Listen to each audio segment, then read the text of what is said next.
श्रापित चने, सुदामा की गरीबी और श्री कृष्ण की अमीरी का रहस्य।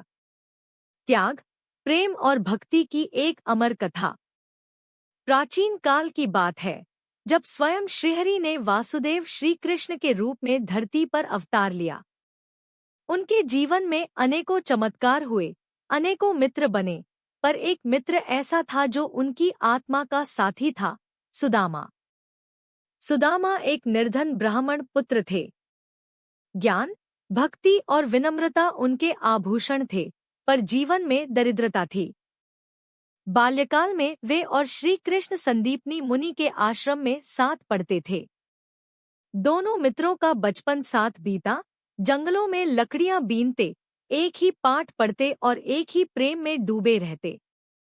समय बीता, श्री कृष्ण द्वारिकाधीश बन गए और सुदामा एक निर्धन तपस्वी।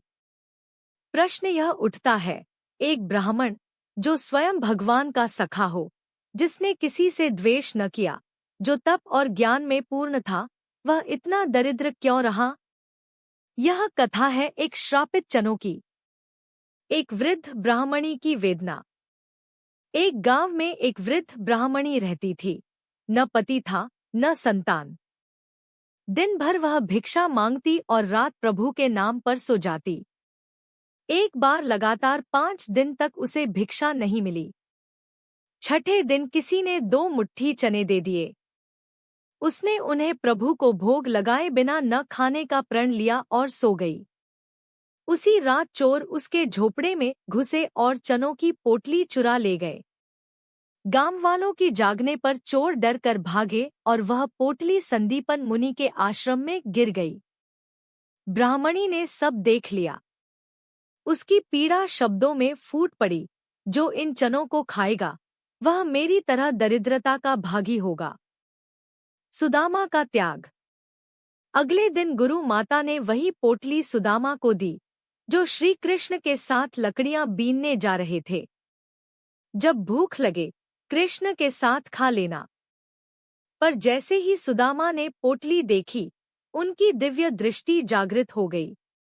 उन्हें वह वृद्धा की पीड़ा, चोरों का आगमन और श्राप सब दिख गया। उन्होंने ठान लिया, मैं यह चने खा लूंगा, पर कृष्ण को नहीं दूंगा। मेरे सखा पर कोई श्राप न आए, इसके लिए मैं यह दरिद्रता अपने ऊपर ले लूंगा। और उन्होंने अकेले वह सारे चने खा लिए। यह भूख नहीं, बलिदान था। यह था त्याग का चरम रूप, भक्ति की पराकाष्ठा, कष्टों में भी श्रद्धा। उस दिन के बाद सुदामा की दरिद्रता स्थायी हो गई। बच्चों को भूखा सुलाना पड़ता, कुटिया टपकती थी, पर सुदामा ने कभी कोई शिकायत नहीं की। उन्होंने उसे तपस्या माना, प्रभु का प्रसाद समझकर सह लिया।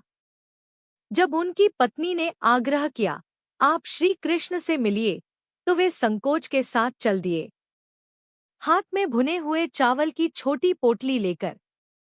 सखा का स्वागत। द्वारका पहुंचे तो द्वारपालों ने रोका, पर जैसे ही श्री कृष्ण को पता चला सुदामा द्वार पर हैं, वे सिंहासन छोड़ दौड़ पड़े। उन्होंने सुदामा को गले लगाया, चरण धोए, और रुक्मिणी स्वयं पंखा झलने लगी। श्री कृष्ण ने पूछा, सखा, क्या लाए हो? सुदामा संकोच में थे, पर श्री कृष्ण ने पोटली छीनी और चावल ऐसे खाए जैसे दिव्य अमृत हो।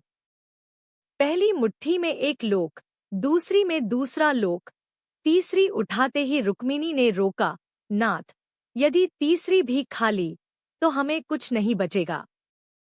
त्याग का प्रतिफल। जब सुदामा गांव लौटे, उनकी कुटिया अब महल बन गई थी। भूख अब अतीत थी, पर उनके भीतर वही विनम्रता थी। उन्होंने कभी कुछ मांगा नहीं, फिर भी प्रभु ने सब कुछ लौटा दिया। कथा की सीख। सच्चा प्रेम त्याग मांगता है, सौदा नहीं। भक्ति में स्वार्थ नहीं होता। सुदामा ने कभी कुछ नहीं मांगा। सुदामा ने कभी कुछ नहीं मांगा। श्राप भी तपस्या बन सकता है, जब वह किसी के लिए स्वीकार किया जाए। ईश्वर त्याग का उत्तर अवश्य देते हैं, चाहे देर से दें। सुदामा की गरीबी कोई दुर्भाग्य नहीं थी, वह प्रेम का पराक्रम था, एक भक्त का बलिदान था। जय श्री कृष्ण।